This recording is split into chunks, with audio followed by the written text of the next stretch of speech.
Do you ever get angry? So angry that you'd shake your fist at heaven and say, God, why did you do this to me? God, why did you put me through this? Did you ever get that angry that you began to question God, and you would get angry enough that you would begin to call out to God, maybe gripe at God, tell him how mad that he has made you because he's not there? God wasn't there when mom died with cancer. God wasn't there when that little child was being beaten and abused. Where were you, God, in the middle of all of that? God, where were you? Lots of us get angry. It's easy to get angry with God because God's not going to yell back. He's not going to fight back. Way to be a man. That's it, yell in God's face. God, where were you in the midst of my trial? God, where were you in the day of my trouble? In the day of all of my problems, in the moment of my grief, where were you, God? I want to show you where God is. In the book of Genesis, chapter 4, verse 5, it says, But unto Cain, to his offering, he had not respect. And Cain was very wroth, and his countenance fell. Exactly what does that mean? It means that he was ticked off. He'd had enough, and he was mad at God. But why was he mad at God? Well, we kind of got to go back into the first 4 verses there of chapter 4. You see, Adam and Eve had had Cain and had Abel, and both of them were bringing a sacrifice to God. And God accepted Abel's sacrifice, but didn't accept Cain's. In fact, the Bible tells us that Abel's sacrifice, he brought the best. Cain brought an offering. Many of us, we go to church and we think that we're paying our religious dues, and we give God a pitiful offering. What kind of pitiful offering? I'm not talking about money. I'm talking about giving of ourselves. Giving of our first fruits, giving of our time, giving of our talents, giving of our love, giving of our best.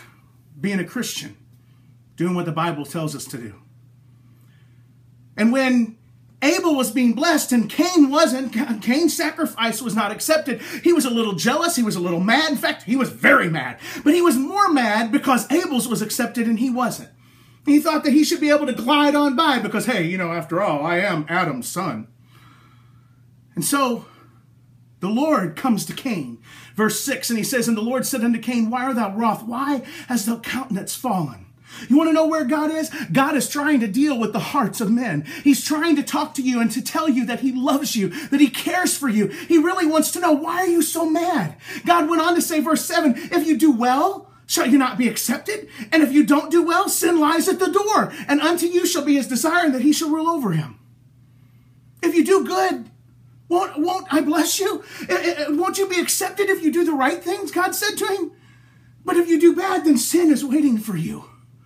Sin is lying at the door. Sin is lying at the door for so many's hearts because they refuse to accept God, because they refuse to walk in his will and be obedient and do what he does. So if you do good, won't you be accepted? Won't you be loved? Won't you be received by God if you do what you're supposed to do? Why is that? Does God expect, I am God and you're going to do as I say and that's it? That's not the way God works. You see, God had a redemption plan. For fallen sin, there had to be remission for that sin. There had to be a sacrifice. And it had to follow the sacrificial system because yet Jesus had not came yet. There still was a law of sacrifice. And this sacrifice had to be made in order for them to receive remission of their sins. And he refused to offer the best. He refused to do what God had asked him. And so he half threw out an offering and said, Here, God, take that.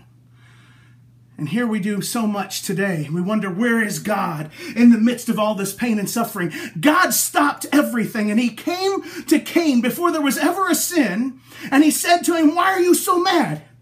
If you do good, won't you be accepted? If you don't, then sin lies at the door. But verse 8 says this. This is where it takes a turn. And Cain talked with Abel, his brother, and it came to pass when they were in the field that Cain rose up against Abel, his brother, and he slew him.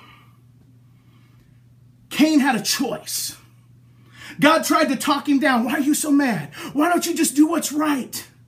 And instead, he turned his back on God and just like his parents, disobeyed God and not only continued to stay angry, he killed his brother. He killed his brother because of jealousy, because God didn't accept him, because things weren't the way they were supposed to be. Where was God? I showed you where God is. In verse 6 and 7 of chapter 4, God's trying to talk to him. He's trying to reason with him. Don't you know if you do good, then you'll be accepted. If not, you'll pay the price, because sin is knocking at your door.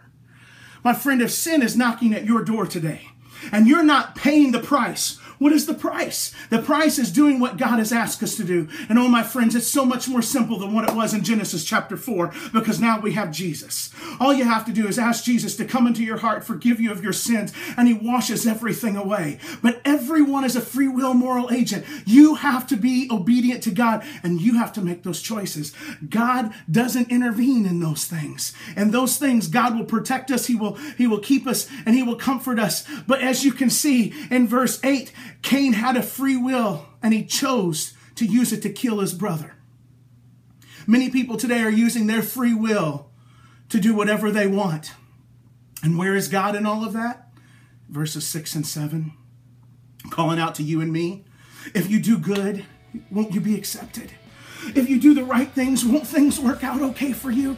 If you just be obedient to me, won't I love you and make you my own? But if you don't, sin's laying at your door. My friend, don't let sin lay at your doorstep. Know this, that Jesus is coming, and he's coming very soon. And for you, my friends, you need to keep your eyes on those skies.